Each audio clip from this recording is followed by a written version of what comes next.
dia, queridos alunos do segundo ano. Tio Daniel passando por aqui e hoje a nossa atividade é uma atividade só no nosso bloquinho de atividades e a outra atividade vai ser no nosso livro de matemática. Então, já separa esses dois materiais porque a gente tem coisas para fazer neles dois, tá bom? Então, de início, nós vamos iniciar procurando essa atividade que está aparecendo para vocês agora aqui no vídeo. E traz um texto para a gente chamado Gente Tem Sobrenome, que foi escrito por um autor chamado Toquinho. Ele escreve muitos textos e muitas canções para criança. Então, essa música, que é um poema musicado, ela traz para a gente informações sobre todas as coisas têm nome, e aí ela traz objetos, flores, brinquedos, coisas gostosas, mas observem que todas essas palavras não possuem sobrenome. Essas palavras não possuem sobrenome como a gente. A gente, quando você diz o seu nome, você tem o nome no final, né? Junto com o seu nome que todo mundo te chama, tem o sobrenome do seu pai, da sua mãe. Então, esses sobrenomes nos caracterizam enquanto pessoas daquela família, dizem de quem nós somos filhos. E aí, essas coisas todas não têm nome, por exemplo, as coisas como casa, janela e jardim, que está no texto, rosa, camélia e jasmim, bola, boneca e patins, tem também bolo, mingau e pudim. Essas palavras são consideradas substantivos comuns. E aí essas palavras não apresentam sobrenome. Já os nossos nomes, elas são substantivos próprios. Inclusive, quando a gente escreve com letra cursiva, se eu vou escrever o meu nome, o nome do meu pai ou da minha mãe, as palavras obrigatoriamente têm que começar com uma letra maiúscula. Então, essa nossa atividade ela vai envolver tanto português quanto história, porque a gente está falando sobre a nossa história, sobre a nossa família, sobre as pessoas que fazem parte da nossa família. O texto traz aí, vocês fazem a leitura, observem que esse texto, por ser um poema, ele possui rimas. Ele está escrito também em versos e estrofes. As estrofes são esses conjuntos de linhas que estão próximos. Perceba que depois que diz assim, ó, coisas não têm sobrenome, mas a gente sim. Depois da palavra sim, que está aí no quarto verso, tem um espaço para chegar no segundo estrofe. Percebem esses espaços? Então, esses espaços determinam quando uma estrofe acabou para começar uma outra. Então, nós temos aqui uma parte do texto, e essa parte do texto traz para a gente 4 estrofes. Cada estrofe, cada conjunto de estrofe, tem 4 versos. E aí vocês vão circular e pintar da mesma cor as palavras que estão rimando, identificar qual é o nome do autor, quantos versos tem esse poema. Então, a dica é, os versos são cada uma das linhas, não conta o título nem o nome do autor. Você conta desde a primeira linha até a última para saber quantos versos tem. E as estrofes é desse jeito que o Daniel disse. Cada estrofe termina quando tem esse espaço para começar a próxima. Então, você pode ir marcando aí que cada estrofe é um conjunto nesse poema de 4 versos. Depois de responder essas 4 questões que estão na primeira parte da atividade, nós vamos para a segunda parte da atividade, do outro lado, lá na quinta questão, e aí nós vamos relembrar as classificações das palavras de acordo com as suas sílabas. Vocês vão procurar no texto, no mínimo 2 palavras para cada classe. Se tiver uma, eu acredito que na polissílaba, vocês só vão encontrar uma. Mas tudo bem, as outras cabem mais palavras. Com certeza, de sílaba, trissílaba e monossílaba vai ter mais palavras. Então, se você encontrar muitas e couber nesse espaço, você coloca. Você vai ler as palavras no poema, identificar pela quantidade de sílabas. Monossílabas, vamos revisar aqui. As monossílabas, elas têm uma sílaba apenas. As dissílabas, elas têm 2 sílabas. Trissílabas 3 e polissílabas de 4 sílabas para mais. Combinado? A questão 6 pede para a gente fazer uma lista de palavras. E a característica de uma lista é que essas palavras geralmente aparecem uma embaixo da outra. Vocês vão continuar as listas que aparecem lá no texto. Então, tem coisas e objetos que aparecem no texto, como casa, janela, jardim.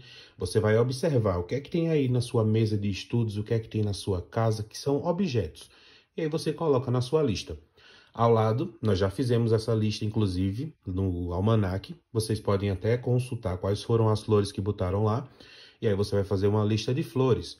No texto aparece Rosa, Camélia e Jasmim. Então, você bota outros nomes. Do lado, nós temos uma lista de brinquedos. No texto já aparece bola, boneca e patins. Então, não repitam essas.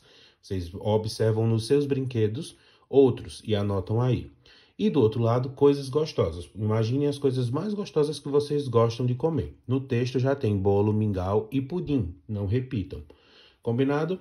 Depois, você vai na 7ª questão, conversar com seu pai, com a sua mãe, e vai escrever o nome completo de cada um deles. Então, você escreve o seu nome completo na primeira linha. Na segunda linha, você escreve o nome do seu pai e na terceira linha, o nome da sua mãe, para você comparar os sobrenomes que cada um tem. Combinado? Então, a próxima atividade agora vai ser no livro de matemática. Fica atento ao restante da atividade. No nosso livro de matemática, nós já fizemos 2 páginas das atividades que falam sobre a passagem do tempo, sobre o uso do relógio, que foi a página 166 e a página 167. Hoje nós vamos dar continuidade na página 168, página 169 e página 170. Combinado? São 3 páginas. Vai da 5ª questão até a 10ª questão. E aí você vai fazer. A 5ª questão pede para que a gente recorte lá do final do nosso livro um relógio e seus ponteiros, que está na página 239. E aí você pode recortar. A dica que eu dou é que recorte e cole em o relógio, você cola em um papelzinho mais duro para que você não perca ele. E os ponteiros, você pede ajuda na sua mãe ou seu pai para que os ponteiros não fiquem colados, eles precisam ficar presos de alguma forma. Então, se a mãe puder ajudar ou a professora que estiver ajudando no reforço puder passar uma linha de alguma forma para que as crianças possam mexer esses ponteiros, combinado? E aí a 5ª questão pode ser feita adaptada. Se não pode fazer em dupla, como pede a questão, eles fazem com os pais em casa, identificando as horas, identificando que o ponteiro grande, ele tem uma função no relógio e o ponteiro pequeno tem outra função. A gente sabe que o ponteiro pequeno marca a hora e o ponteiro grande marca os minutos. Combinado? A 6ª questão pede para que a gente utilize 2 tipos de relógios. São os relógios digitais e os relógios analógicos. Os relógios analógicos são esses que têm ponteiro. E os digitais são esses 3 que estão aparecendo aí para vocês, que são relógios onde não aparecem os ponteiros, eles só aparecem as horas. E aí cada um está mandando você marcar um horário. Perceba que são horas exatas, ou seja, os minutos no relógio digital vai ser sempre 00. Combinado? Bem simples. A atividade 7 mostra 3 relógios para a gente, marcando 3 horários diferentes. E diz o seguinte: Marina tem um jeito especial de anotar os horários na agenda dela. Ela desenha os reloginhos e escreve as horas. Veja, tem aí o início do trabalho, que é às 7 horas da manhã, ir ao dentista às 3 da tarde, que são às 15 horas, e festa de aniversário da minha amiga Vera, parabéns, às 8 da noite, que são às 20 horas, cada um dos relógios. E abaixo tem 2 perguntas. Combinado? Por que esses relógios, o segundo e o terceiro relógio está marcando 15 horas e 20 horas? Porque um dia completo, ele tem 24 horas. E o relógio, ele só mostra para a gente até o número 12. Ou seja, o relógio, para completar um dia completo, o ponteiro das horas, ele dá 2 voltas completas. Combinado? Dependendo do período do dia, ele está marcando um horário mais cedo ou um horário à noite. Geralmente os horários a partir de 1 da tarde, aí já são 13 horas, 14 horas são 2 horas, 15 horas são 2, até chegar nas 24 horas, que é meia-noite. Combinado? Do outro lado, nós temos 6 crianças fazendo atividades. E cada uma dessas aí, você vai marcar o relógio correto, você vai pintar o relógio correto, que está marcando o horário mais conveniente para aquela atividade. Então, o primeiro está almoçando, a segunda está indo dormir, já é à noite, tem um rapazinho jogando bola, tem outro assistindo TV, tem um estudando e tem uma escovando os dentes após o jantar. Então, você olha os relógios e vê aí qual é o relógio mais adequado para cada uma das atividades que eles estão fazendo. Na questão 9, nós temos uma agenda, que é onde a Alice, a criança desse probleminha, marca as atividades que ela tem que fazer no dia 2 de outubro. Ela então coloca aonde ela vai estar, o que ela vai estar fazendo e o horário. Tudo na agenda de acordo com o dia dela. E abaixo nós temos 5 perguntas de acordo com essas informações que a Alice anotou em sua agenda. A questão 10, ela é bem interessante. É a última atividade, é uma atividade mais de conversa, então você pode conversar com as pessoas que estiverem fazendo as tarefas com vocês. Temos aí 2 relógios muito antigos, desde o início, quando o homem começou a medir o tempo, que é o relógio do Sol, que utiliza a luz solar, que aí o movimento que o Sol faz no céu, que é um movimento aparente, porque o Sol não se move, quem está se movendo é a Terra, ele vai mudando de lugar essa sombra. E aí, com isso, as pessoas começaram a observar a passagem do tempo. E o outro é um relógio chamado ampulheta, que é um relógio de areia. Então, essa quantidade de areia, ela leva o mesmo tempo.